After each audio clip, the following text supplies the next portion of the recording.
19 11 31 34, itu salah satu mahasiswi Fakultas Keperawatan Universitas Andalas. Pada video kali ini kita akan melakukan balance score pada bayi. Nah, sebelumnya balance score pada bayi itu ada dua metode komponen. Yang pertama yaitu kematangan neuromuskular, yang kedua itu kematangan fisik.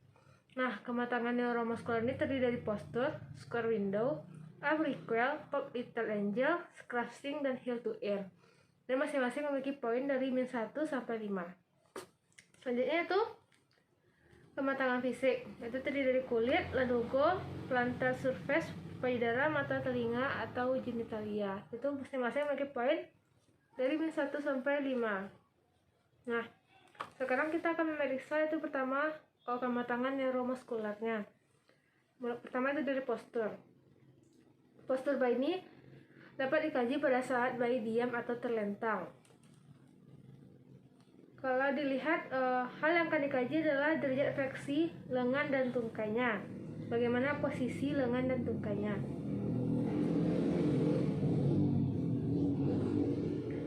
Kalau dilihat dari bayi saat ini, posisi lengan tungkainya itu termasuk ke dalam poin 0 karena dia lurus. Caranya, jika kita sudah di sebelumnya, neuromuskular ini memiliki gambar. Karena di sini gambar itu seperti yang tertera di sini. Nah, nanti itu akan dilingkar sesuai dengan yang kita kaji. Nanti kita jumlahkan poinnya. Pertama pada postur, kalau saya melihat pada gambar yang sebelah tadi, maka itu termasuk ke poin nomor 0, maka kita lingkar angka 0. Nah, setelah itu kita mengkaji bagian square window-nya, yaitu fleksibilitas dan resistensi pergelangan tangan terhadap pergelangan ekstensor akan membentuk sudut fleksi pada pergelangan tangan. Untuk menilai square window dapat dilakukan dengan cara memberikan tekanan lembut pada punggung telapak tangan dengan menggunakan telunjuk jari tengah tanpa melakukan rotasi. Itu seperti ini.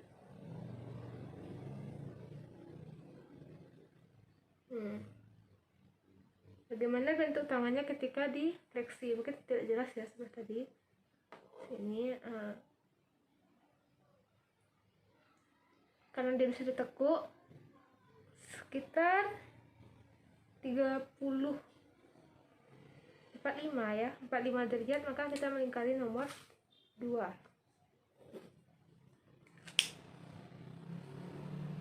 Setelah itu yang ketiga kita menilai arm recoil-nya. Pemeriksaan arm recoil-nya adalah berfokus pada tonus otot bicep pasif untuk melakukan fleksi setelah sendi siku difleksikan atau diekstensikan dengan cara mengukur kecepatan dan intensitas recoil ke posisi fleksi. Itu dengan cara kita ginikan aja tangannya ke sini. Kita lihat berapa arm recoil-nya. Cara pemirsa itu dengan memfleksikan secara penuh kedua lengan bawah terhadap lengan atas dan tahan selama 5 detik, kemudian tarik tangan agar ekstensi penuh, lepaskan dengan cepat. Hal yang dinilai itu adalah kecepatan dan intensitas recoil ke posisi fleksi, dimana jika kembali ke posisi fleksi penuh diberi nilai 4.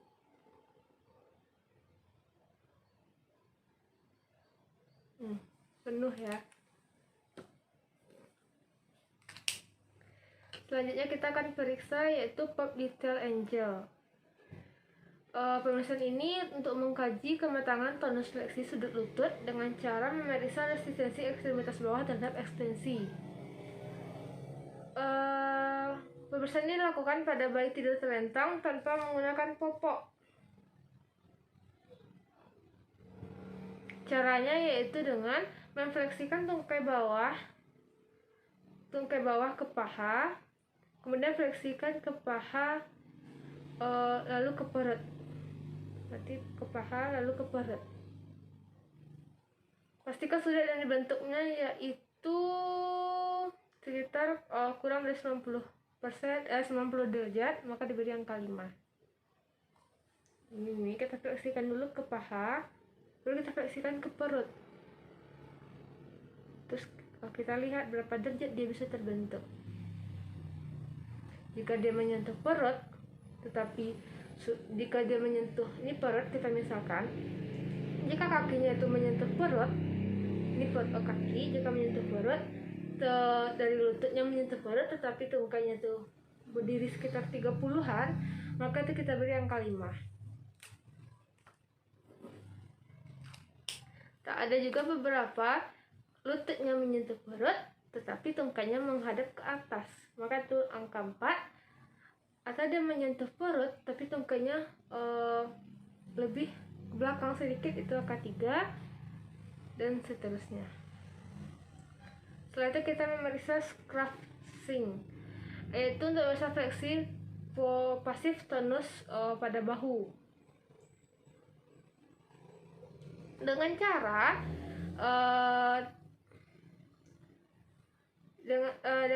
yaitu menahan kepala bayi ke garis tengah dengan satu tangan, sedangkan tangan lain menarik lengan bayi melintasi lehernya. Seperti kita tahan kepalanya, tangan ini kita untuk menarik leher ke sini. Nah, dengan arah yang berlawanan ya.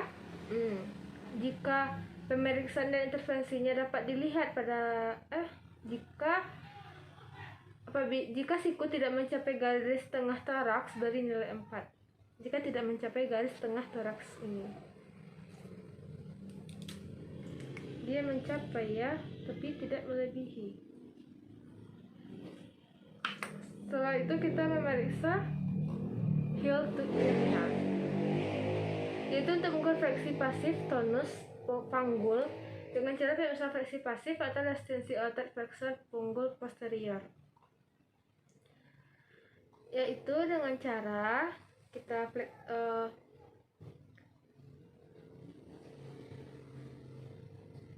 pegang kaki bayi ke satu tangan dan gerakkan ke arah kepala sedikit mungkin tanpa melakukan paksaan.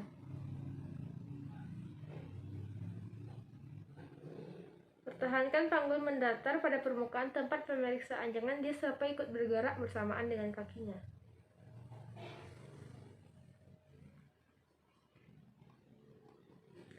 Kita lihat, jika kakinya bisa mencapai ke kepala, maka nilainya 1. Jika kakinya hanya sampai di depan wajah, maka nilainya 0. Jika kakinya agak sampai ke depan wajah, cuman di sini ditekuk di dekat dadanya, maka kita kasih angka 1. Nah, tadi sudah kita lakukan pemeriksaan neuromuskular, sekarang kita lakukan pemeriksaan fisik. Yang pertama itu pada kulitnya.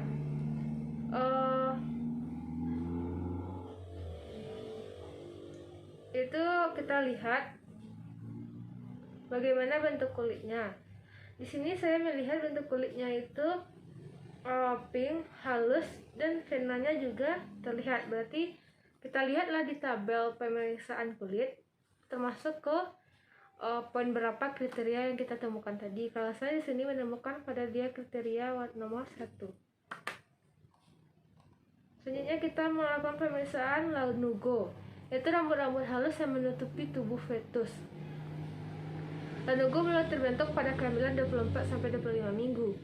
Yang terlihat banyak terutama pada bahu dan panggung atas sampai usia 28 minggu. Lanugo mulai menipis seiring dengan bertambahnya usia gestasi, yang mulai dari punggung belakang dan daerah yang tidak ditutupi lanugo lebih banyak pada daerah lumbosakral. Kita lihat sini apakah ada lanugonya atau tidak. Sepertinya di sini lanugonya sudah mulai menipis. Berarti kita dapat nilainya 2 karena lanugo tipis itu terletak pada skor nomor 2. Selanjutnya kita lakukan pemeriksaan plantar surface, yaitu garis telapak kaki pertama kali muncul pada bagian anterior. Hal ini mungkin berhubungan dengan posisi janin pada bayi intrauterin. Bayi sangat prematur dan ekstremal prematur tidak mempunyai garis pada telapak kakinya. Pemeriksaan permukaan plantar adalah dengan menggunakan telapak kaki mulai dari ujung jari sampai tumit, sehingga dapat membantu menentukan usia gestasi. Mari kita lihat garis pada telapak kakinya. Kalau banyak prematur, maka tidak akan terdapat garis pada kakinya. Sini saya melihat garisnya itu ada, cuman sedikit kayak ada tanda merah-merah gitu. setelah kita menemukan atau mengkaji pada telapak kaki, kita melihat pada tabel pemeriksaan pelantara surface, termasuk ke dalam skor berapa kriteria yang kita temukan tadi. Jadi saya mendapatkan bahwa dia masuk kepada kriteria nomor 1. Setelah itu kita memeriksa payudara bayi. Apakah payudaranya itu menonjol, terbenam, serta apakah terdapat bintik-bintik pada sekitar payudaranya. Di sini saya melihat payudaranya berbintik-bintik, tapi tonjolannya sekitar 1-2 mm. Berarti ini termasuk ke poin nomor 2. Selanjutnya kita memeriksa mata atau telinganya. Bagaimana kelopaknya, apakah dia membuka atau tidak, bagaimana bentuknya, bagaimana telinganya, tebal atau tidak, ke dalam atau keluarkah daunnya. Sini kita periksa.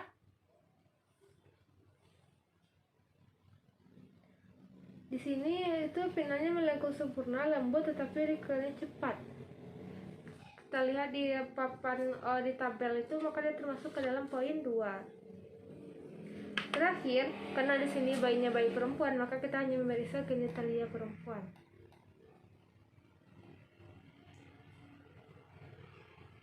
Yaitu dengan cara posisikan bayi perempuan untuk memeriksa genitalia adalah telentang dengan pinggul abduksi atau 45 derajat dari garis horizontal.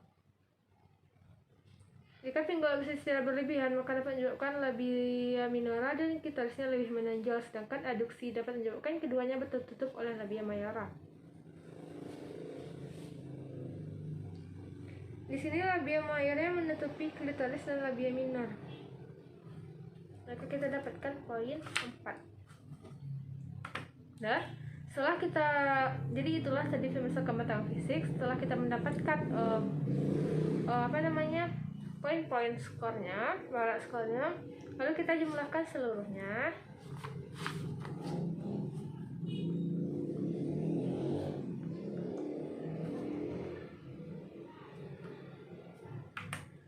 Setelah kita dapatkan jumlahnya, maka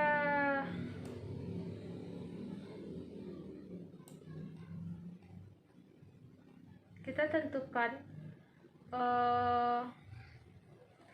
bentar saya jumlahkan dulu ya.